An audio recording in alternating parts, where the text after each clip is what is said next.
Hi everybody, it's Rebecca Virginia, and today I'm going to be bringing you some more religious nativity themed Christmas DIYs.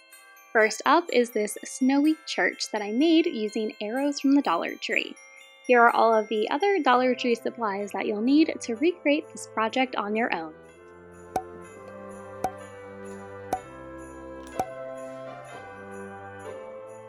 To begin creating our church, I am taking two of the arrow signs from the Dollar Tree. The smaller wood arrow I did cut in half, and then the larger wood arrow we're going to be leaving as is. And I'm taking the shade Territorial Beige by Apple Barrel, and I'm doing that to paint the larger wood arrow sign. And then on the smaller arrow that I have cut into two pieces, I took a dark brown shade, but I actually ended up not liking how the dark brown came out. I thought it was looking too much like a haunted house. It was just coming out really dark and not at all the snowy chapel that I wanted. So I ended up actually flipping the smaller arrow over. I did like how the larger arrow came out when I added the darker brown color. It really kind of created a fake wood. Well, it was wood, but you know what I mean. It came looking out a little bit more barnwood. And then for the smaller arrows, I just flipped them over and painted them in a lighter brown. And then I went in with white paint and dry brushed it to again make it look like that barnwood that I have seen so many people making churches out of barnwood and pallet wood. I don't know where they got that from, but I didn't have access to that. So these Dollar Tree arrows had to work for me. And then I just hot glued the larger arrow on top of the two smaller ones, and you can see our church is starting to be created. For the cross that is going to be going at the top of the church, I took two toothpicks and I just snapped them in half to create our cross. And then I'm taking a silvery gray color, but I'm going to be covering this later in white paint to make it look nice and snowy. So really the color that you paint the cross doesn't really matter because we're going to be going over it with white paint. And then once this paint had dried, I added a bit of hot glue to, of course, create our cross. And in the meantime, while that paint is drying before I hot glue it together, I am using these tumbling tower blocks to create an awning that's going to be going over our church door. I didn't do anything to the blocks quite yet because first I'm going to be painting the church door, and I just kind of wanted to tell how large I needed to make the door. So I'm taking a dark brown paint, which is going to be the outline of our door. And then in just a moment, I'm going back in with white paint to create the actual door, not the frame. I painted the two tumbling tower blocks in the same Territorial Beige color. So while those were drying before I add them above my church door, I went ahead and hot glued the cross together, and then put a little hot glue at the bottom and placed that at the top of our church. Then I moved back to the church door area, and I am hot gluing the tumbling tower blocks to the top area of the door.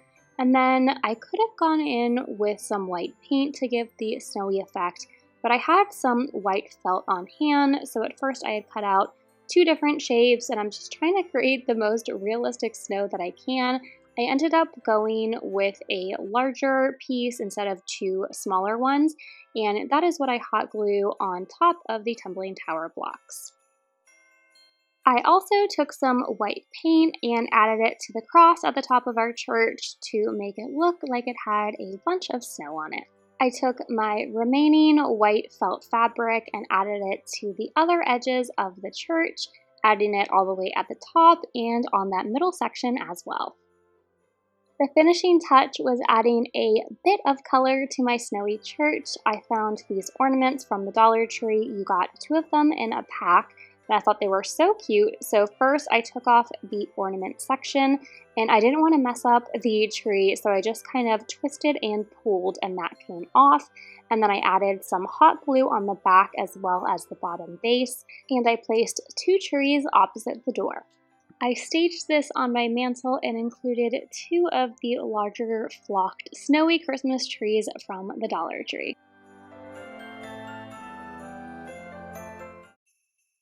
Next up is a Merry Christmas ornament door hanger. I did stage it in my Christmas tree, but this is really meant to be a hanging sign. Here's what you need to make it.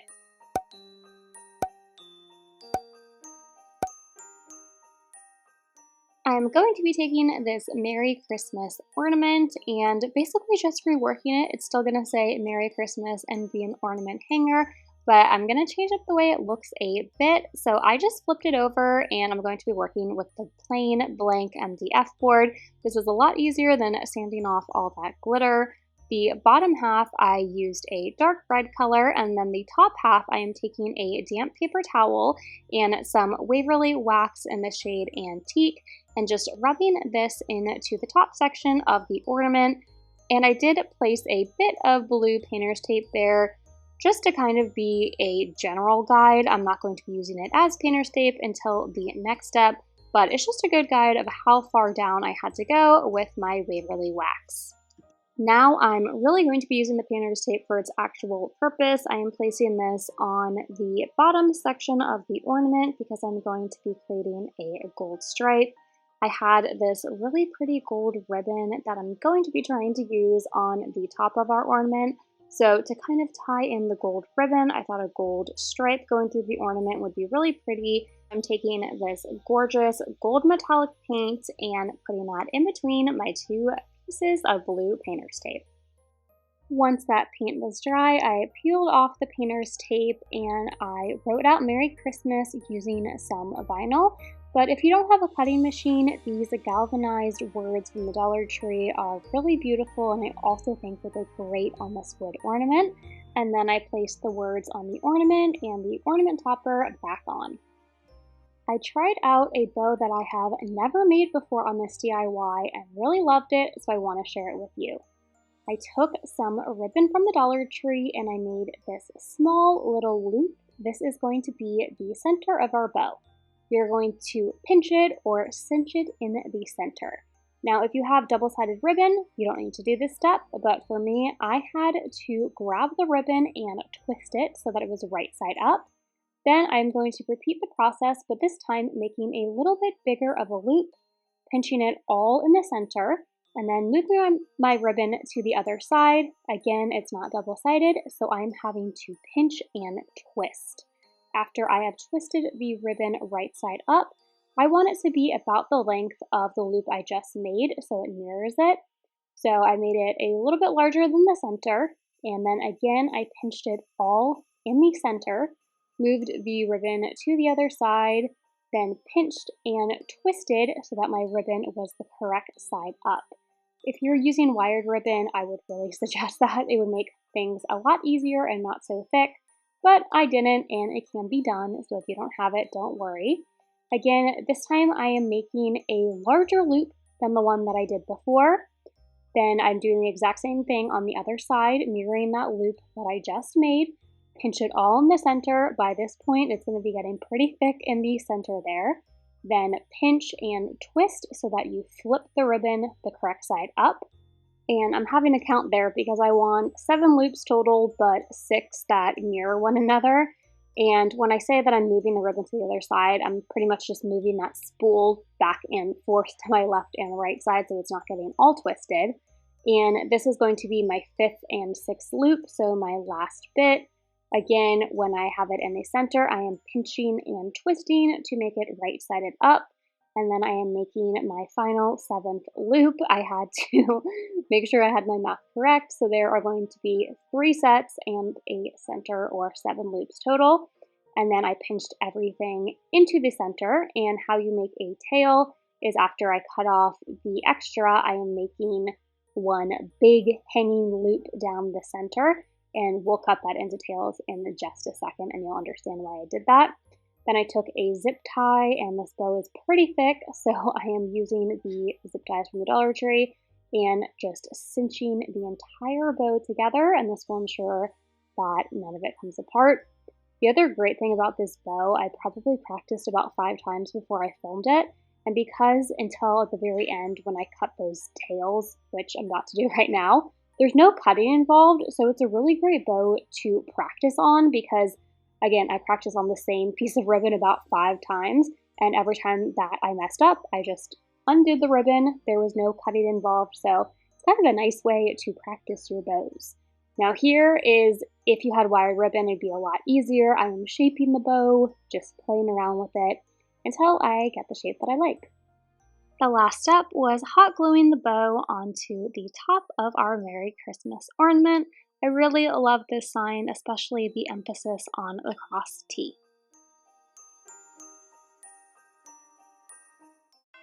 The next DIY uses a very unlikely supply from the Dollar Tree. Here is everything that you'll need to recreate these rustic candlesticks.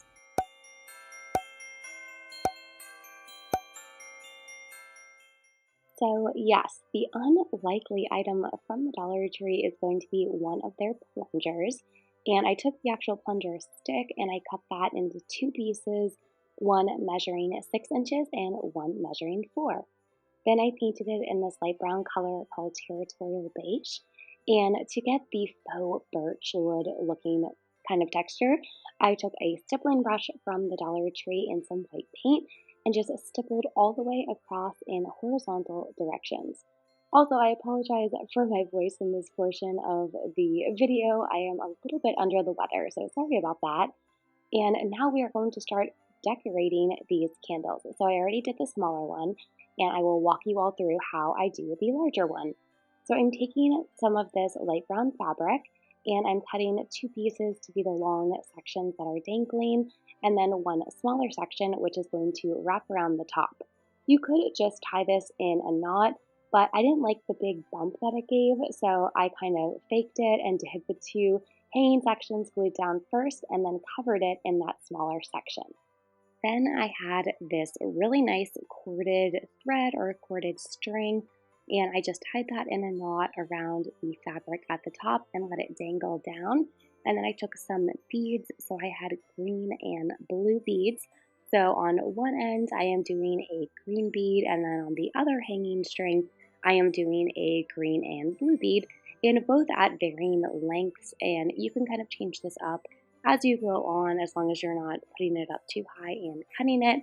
I did kind of change it up and shorten one of the lengths. Then I am doing pretty much the exact same thing, but this time with a bow. So I made a bow with really long tails, and then I took some of these wood stars that I had and hot glued them onto the string. So I included in these supplies some little light bulbs, and you could paint those and put those at the top of your candlesticks, but I wanted mine to be a bit more rustic, so I took some cardboard and peeled it off so that it was the corrugated sections, and then cut them out into the shape of flames. I had these small little wood pieces, so I hot glued the flames onto the top of those, and then hot glued the stick that is attached to the flame onto the top of our candlestick.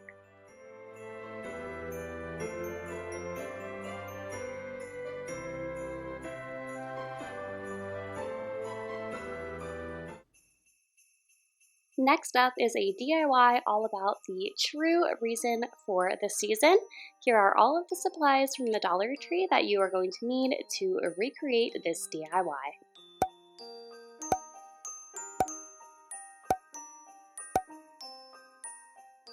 Our next DIY is using a pizza pan from the Dollar Tree.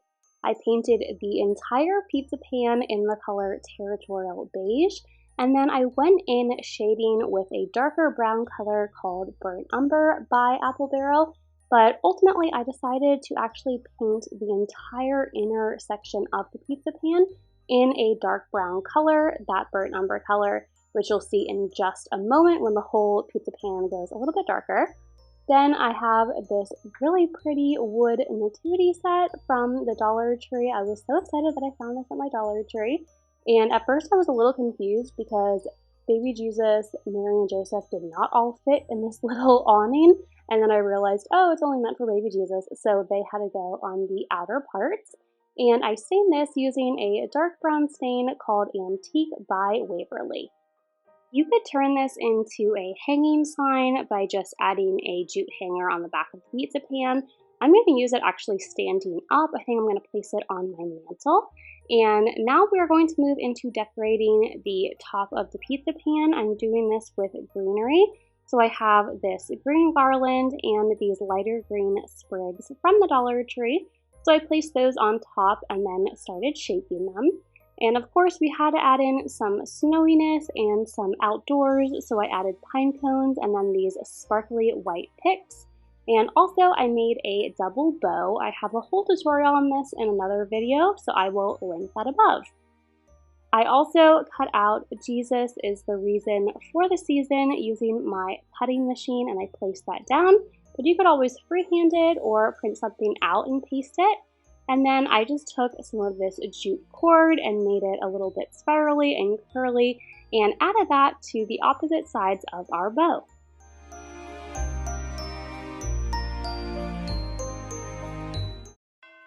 I made these tumbling tower block people last year for Valentine's Day, but I took that DIY and transformed it into a Mary, Joseph, and Baby Jesus nativity scene.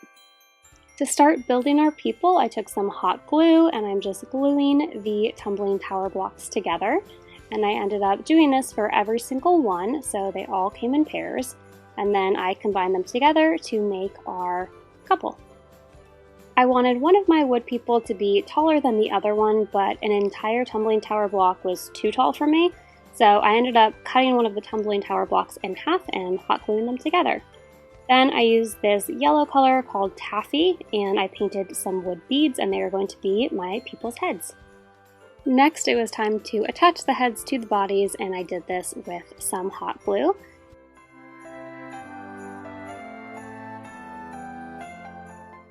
And then to make our baby Jesus, I am taking a traditional clothespin and my miter shears. I got these off Amazon. I'll link them below. They're really great for kind of substituting the use of a saw in a lot of my wood projects.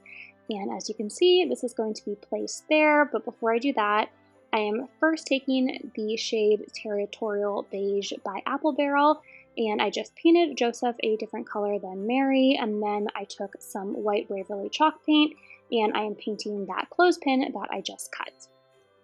For the material that's going to be going on Mary and Joseph's heads, I took some of this scrap fabric that I had. It was kind of a linen or like a muslin kind of fabric. And for Mary's, I kept it white. For Joseph's, I did stain it in a bit of leftover coffee that I had in the morning. So I let that sit in the coffee for about 20 minutes, and then I pulled it out to dry. And I'm just taking some hot glue and kind of getting Mary's clothing to go over her head, using the hot glue to position it into place. And my coffee stained fabric still wasn't dry yet, so I moved on to positioning baby Jesus since I had the hot glue out. Then I wrapped some jute around him so it looked like that was what was actually holding him up. And then I also made a jute bow and hot glued that onto the center. Once my coffee stained fabric had dried, I'm doing to Joseph the exact same thing that I did to Mary, using the hot glue to position my fabric into place. Thanks for watching. I hope you enjoyed all of these nativity-themed Christmas DIYs. Until next time, keep searching, keep creating.